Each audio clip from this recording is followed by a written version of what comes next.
Welcome once again to our radical collaboration series that we are running with Kagiso Trust, where we focus on stakeholders participating in improving the quality of service delivery as well as governance at local level in particular. And today we're going to discuss more the collaboration aspect of improving levels of service delivery in municipalities or at municipality level. Paul Smith is local government support head at Kagiso Trust. He's here with us to talk to us from their perspective, how they got to be involved in helping municipalities. And Sisesakhe Ntlabezo is program director of the Makana Circle of Unity, the collaborative civic coalition. And both of them will be sharing with me their experiences. Gentlemen, welcome. And Paul, let me go right away to you because we have discussed this before about the history of Makanda's problems at community level there and how you got to be involved. And from then we'll talk to where we are now. How did you get to be involved there? Yeah, thank you, Tim. It was an interesting story. We were supporting the municipality around various elements of revenue management to try and protect their revenue streams. And the Kagiso Trust board really asked us to look at ways of giving voice back to communities and how does our work impact communities in a more positive way and directly. So we started looking at various interventions with the municipality to strengthen the skills that may directly affect marginalized communities, but only to realize that there was a bigger problem at play, which is the general polarization of communities and the enabling environment for development. So we reiterated our approach and started working with key stakeholders in Makana to try and find a different way of bringing voice back to community and encouraging local development to be more community centric. And so that started with a series of community dialogues, and there were a number of early adopters.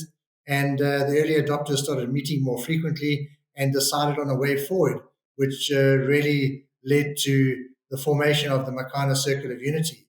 But interesting in this path was that we found it really important to get the municipality's permission to engage with community because when you start interfering with people's constituencies without their permission, it becomes a bit sensitive.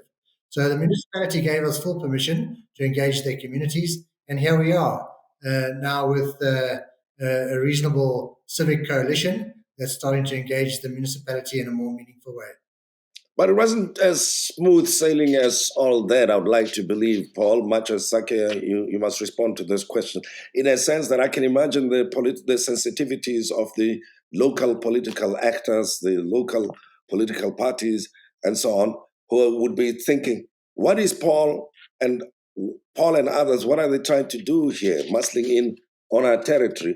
And yourselves as members of the community, if you are not appropriately organized, it would be difficult for you to know what contribution you can make to the deliberations that regard the governance and the service delivery at your level. So tell me the story from your perspective. How did you get to be involved? From my perspective, yes. Fantastic. Thanks, Tim. And I think, you touched on something quite important as you were closing off your question there, this idea that we can't, particularly within the context of Makanda, frame ourselves as being separate from the community. We're very much part and parcel of the community as active community members ourselves. And the journey, from my perspective, I think, is the journey of the collection of efforts of many people and entities, be it in very visible or invisible ways, who have in some form or facet wanted to contribute to forward-oriented, impact-oriented activities in the context of Makanda. So the Circle of Unity is the product of, I'd put it, the commitment of a variety of people in many different ways, both tacit in principle and in resourcing. The university, for example, has played a very critical and crucial role in providing an anchor with a number of different academics and entities within the institution working as part and parcel of this entity and language of collaboration within the context of the city. I always frame it as we are very much in the process of growing and developing and fostering the relationships that are necessary to lead to the impact we really need. We're not where we would ideally want to be, but I think, and as Paul reflects on this, we're starting to see the inroads of the many conversations it's taken to get here, and it has taken very much a lot of conversations, a lot of engagement, and a lot of very tricky stumbling blocks. Metaphorically, the path here has been, and some might argue ironically, but it's been riddled with potholes and moments where we have to take different turns that we weren't prepared to take. Moments then we found that even some of the early adopters might not have committed for as long because it wasn't moving either in the same trajectory or at the pace that would have been appreciated. And we take no offense to that. I don't think anyone working in the space of trying to build a common purpose and common language among stakeholders would. But we understand that we are on this journey at some point and we move with who we have.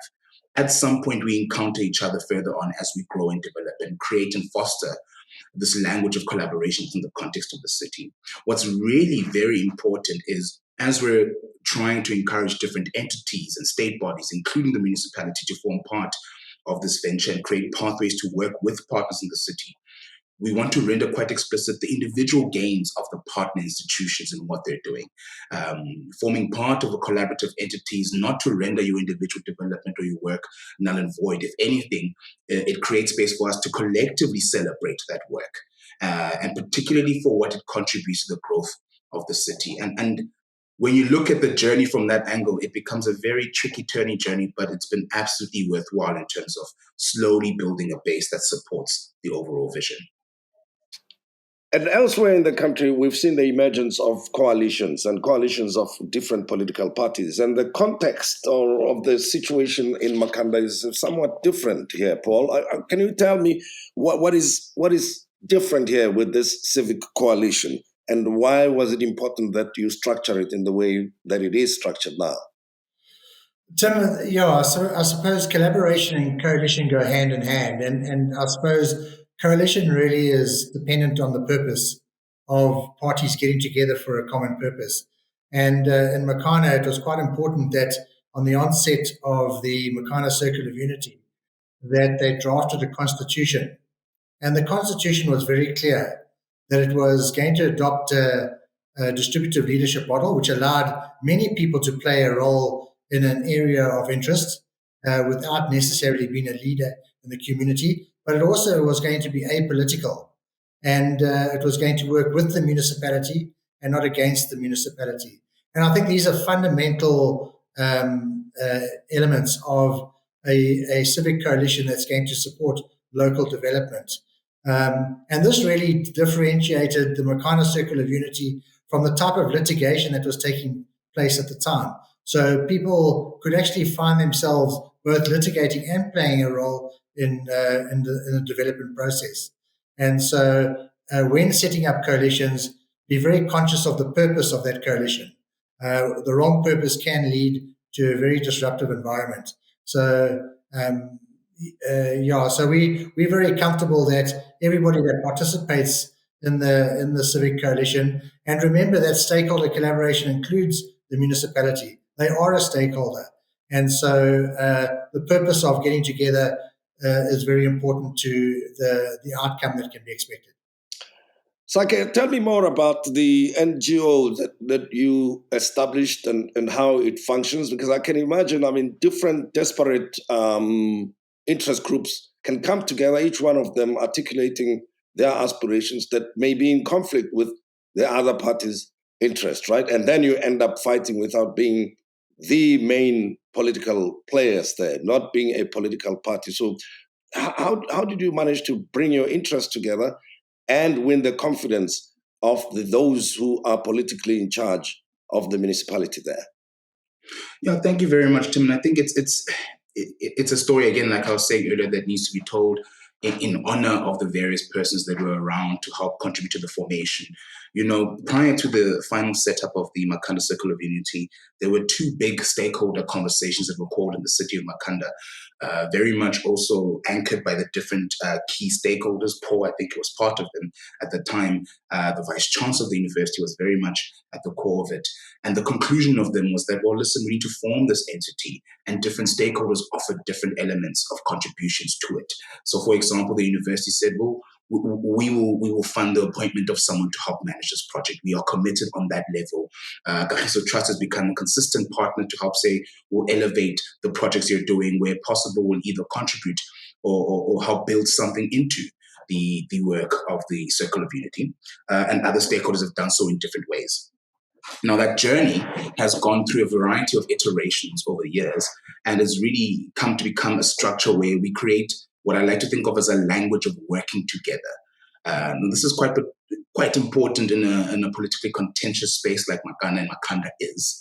But what it allows is that the circle becomes not necessarily an umbrella, but a banner or an entity where we can pull together organizations that previously may have had different competing entities to start to work together on a point of mutual common interest. And it's an active journey. It has taken time to start building the trust, but part of the trust has been built through just constantly saying, we'll walk this journey with you, we'll form part of the engagements, we'll make ourselves visible.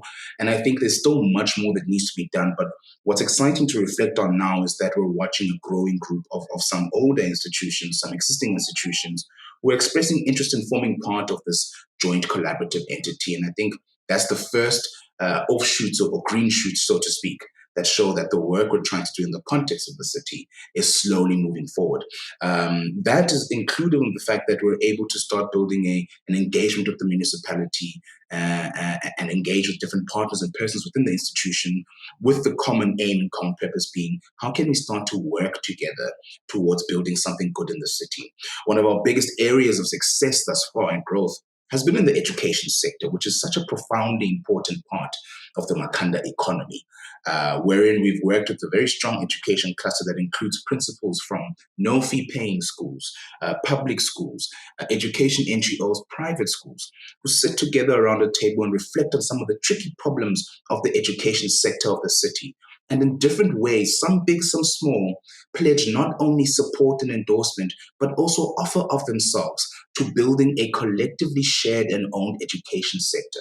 Now, this community of purpose is really beautiful for what it can do in a space like Makanda, not only because we're struggling as a city, but because we're able to start modeling a new way of being that I think could have resonance and ramification in different parts of the country, if not the world. Let's talk about the benefits that you have seen, emerge as a result of the approach that you were describing now. The practical benefits. 100%. One of them is, and I'd look towards this education sector and how we've been able to pull together different schools to work with each other. I think that's been really important in Makanda. And to be quite clear, we're coming on the heels of other entities and NGOs having done long-term work to help improve the context of the education sector in the city. Another key benefit that I think is quite important, and perhaps Paul can reflect on this at some point, one of the benefits that we've achieved as a Circle of Unity and the outcomes is the bringing together or the pulling together of entities and persons and organizations under a common banner who at the past may not have even wanted to connect because of a difference of perspective and political opinion. Being able to represent an entity of this nature and form part of a collaborative structure of this nature has also allowed us to reach out to state agencies and state entities, not even from the point of objection, but from a point of saying, as an entity that is concerned with how we are working together in the context of the city, we want you to come and respond to these problems. And these are things that are really quite important. We found more and more organizations have started sort of speaking openly about their involvement in this entity and how they find value in saying, well, maybe one of the big solutions we must take in Makanda is this thing of, can we pull each other together at a point of commonality? Now, a lot of these benefits are currently a bit invisible or perhaps a bit tacit, but what they are is very clear seeds of a shift in perspective from the people who work in the city towards this idea that through working together, we can work meaningfully quite well. And I think the orientation shift has meant that we're able to tap into a variety of stakeholder networks and say, listen, we've got this key matter that's taking place, this key public or community perspective. We think it important if you're present. We think it important if you're here. When national departments come down to do oversight visits, we're able to reach that network and say, well, instead of doing individual submissions, do you have an appetite to make a joint submission? Because then we can demonstrate our collective commitment as a variety of entities to responding to this problem. And from a point of commonality, not a one voice, so to speak, that renders null and void what some people might say. So we're seeing these green shoots start to really come alive. And I think that's something that we can see a lot more of in the coming time. Couple that with the fact that some entities just say, well, I want to contribute something to the space. So, for example, the business school at Rose University has offered of itself to develop an aspiring leadership course for bargaining school leaders that they're doing as a way of sharing their expertise under the guise of the Circle of Unity and their contribution to saying, we want to help contribute to this collective project to improve the state of Makanda. Paul, having been extensively involved in the project at Makanda at local level there, but there is a particular approach, I think, that you adopted to make sure that it happens. Somebody watching this and listening might think, well, it's worked in Makanda. All you do is you walk in there in any community and people will agree with you and off you go. But I suppose there are steps that have to be followed, or at least that you followed in your case. Yes, thanks, Tim. The biggest thing is we must understand that we're expecting behavior change from people because polarization is really is rendering our communities and municipalities dysfunctional at the moment. And so when we look for behavior change, it takes time to build trust with people and convince them of an alternative approach to finding solutions. And it's not about, and for many people, it's very comfortable and easy to sit on the fence and throw stones at the problem. We believe that we want to encourage people to become active citizens and become actively involved in the solution and not just remain part of the problem. The approach in the Makana project was really to start helping people make sense of their current environment.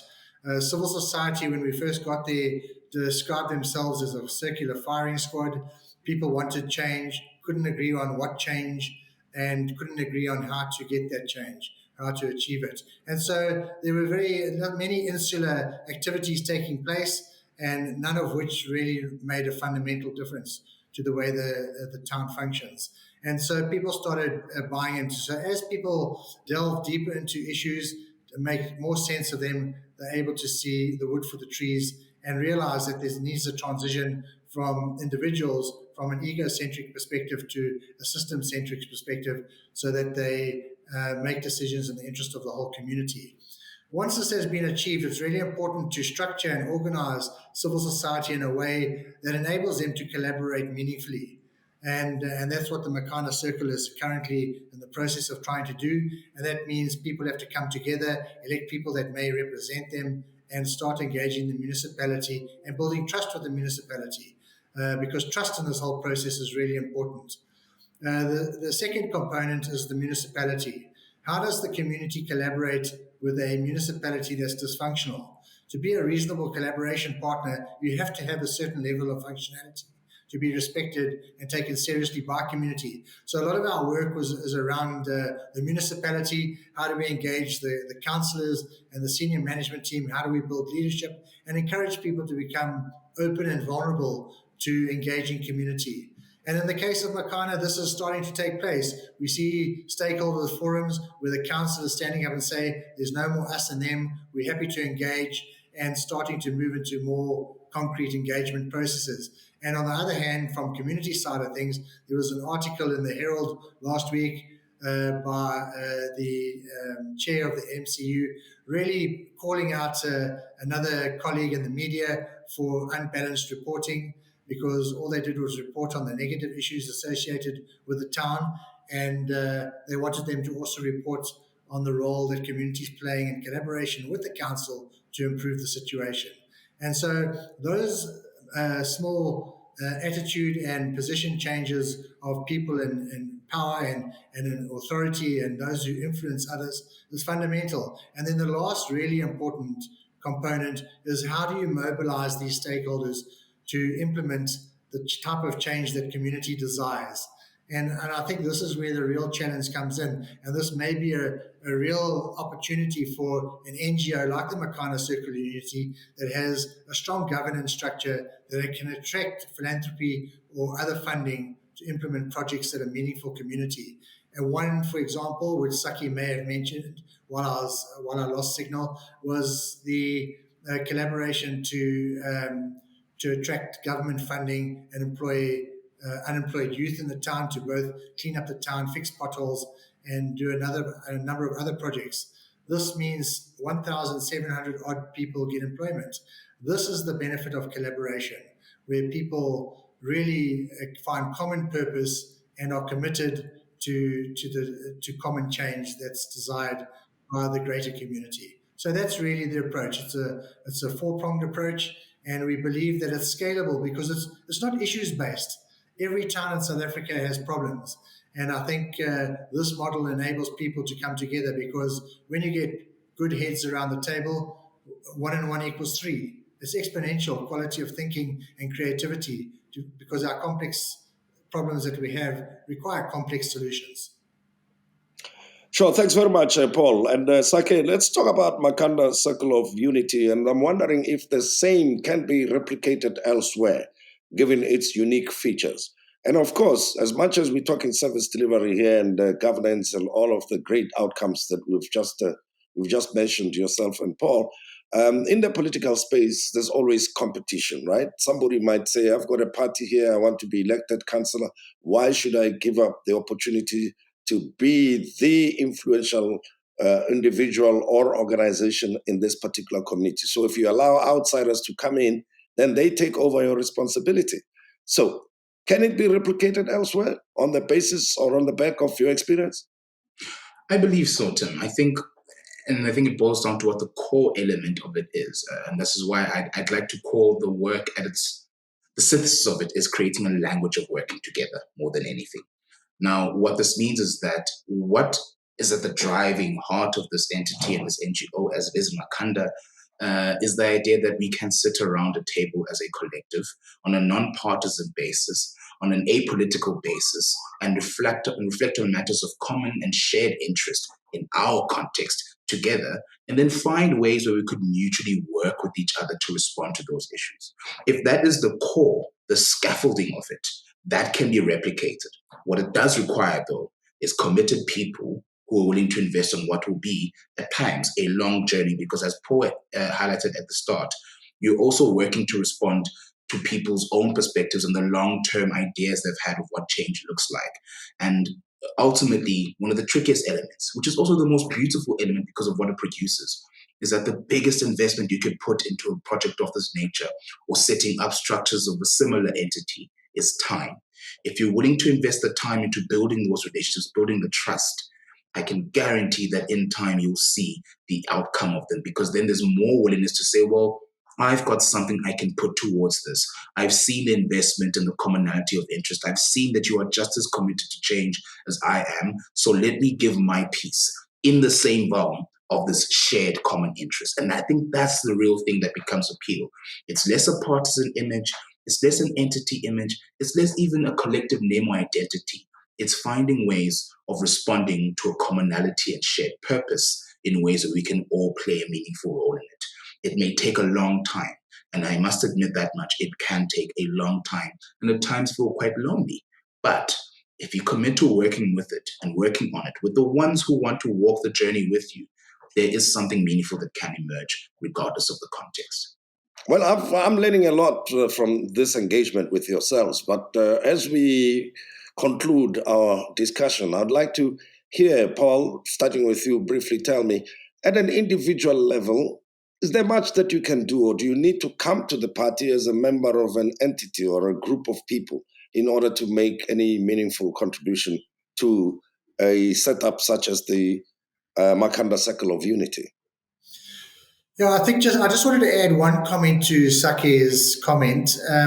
We're also under no illusion that there's many people out there that don't want to see structured, organized collaboration for greater purpose of community, because there's many people who want to exist in a state of confusion. It enables their own agendas.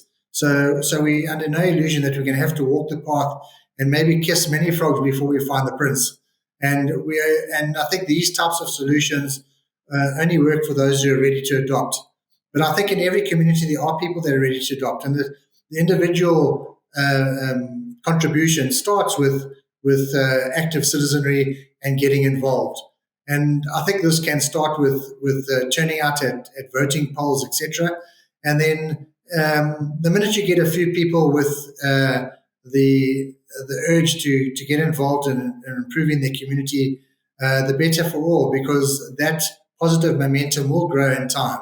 And it just takes one or two people to get together and attract a few early adopters that are influential, and the snowball starts rolling.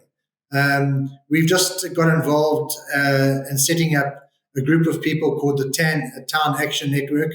And that's on that network, we've got 300 people across the country that are trying to make a difference in their small towns, but they're feeling quite isolated at the moment. So we want to give them some support environment and encouragement, and maybe even some resources if we can, to continue their good work and build more circles of unity so that they can start having influence in their own small towns.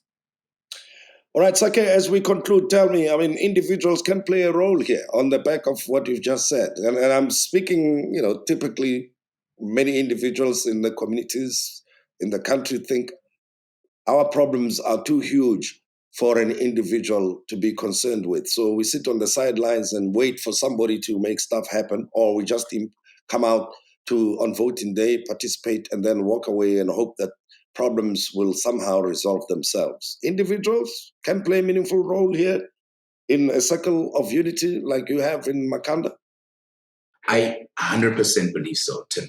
And I think what's important is also to be quite clear. Look, even as we are slowly growing and becoming a well-known entity in the context of Makanda, we by no means represent or reflect the full constituency of nonprofit organizations or community-based organizations in the context of the city. We represent those that have wanted to work with us. In the same realm, we celebrate those that are doing work that is community and impact-oriented, regardless of whether or not they're part and intimate members of ours. And I think that's very important, is that the birth or the extent of the death, and extent of negative news isn't limited just to Makanda. If anyone wakes up and watches the news 2 or 3 times a day, you might find that there's nothing to believe in or nothing to anchor us as a country and as a nation in this current context. So we need that sense of what are we living for? And to be quite honest, I don't think I have the answer. I do know that what is important is to find a sense of value and resonance in community. And if you can do that and find a way to play a role in your community, it creates a completely different narrative and way of being than it would if we just lean back and wait for a magic silver bullet or savior to come. And I think that can take the form of creating circles and entities and groupings of people coming together and saying, look, we'll put our political differences aside. We just want to respond to our problem. In whatever iteration it looks like, I believe it's important to do so, because at its heart, at its core, it doesn't strip the individual of what they believe in or what they hold important and most dear to them. But what it does, it says, perhaps we can find a shared purpose as people, and for however long it takes, we will commit and join that journey. And I think that's the most beautiful part of it all, is we can build a sense of community with each other, for each other, and that is ultimately what carries us. And if that can work in other spaces, we might start to see a meaningful shift over time. Well, as the saying goes, if Makanda can do it, so can everybody else. And thank you, gentlemen, for sharing with me this beautiful story of how you put the Circle of Unity together and how it's progressing. Work in progress, obviously. Still many challenges ahead that have to be resolved.